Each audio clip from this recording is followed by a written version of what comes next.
నేనంటే ఎస్సయ్యకు ఎంతో ఇష్టము, నేనంటే ఆయనకు బహు ప్రియము. జింగ చిక చిక చిక జింగ చిక చిక చిక జింగ చిక చిక చిక రే.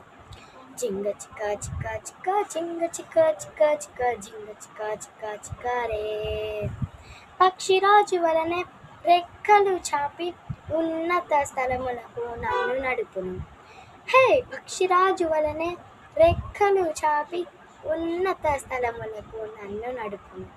జింగ చిక చిక చిక జింగ చిక చిక చిక జింగ చిక చిక చిక రే. కోడి తన పిల్లలను దాచునట్లు తన రెక్కల నీడలో నన్ను దాచును. కోడి తన పిల్లలను దాచునట్లు తన రెక్కల నీడలో నన్ను దాచును. జింగ చిక చిక చిక జింగ చిక చిక చిక జింగ చిక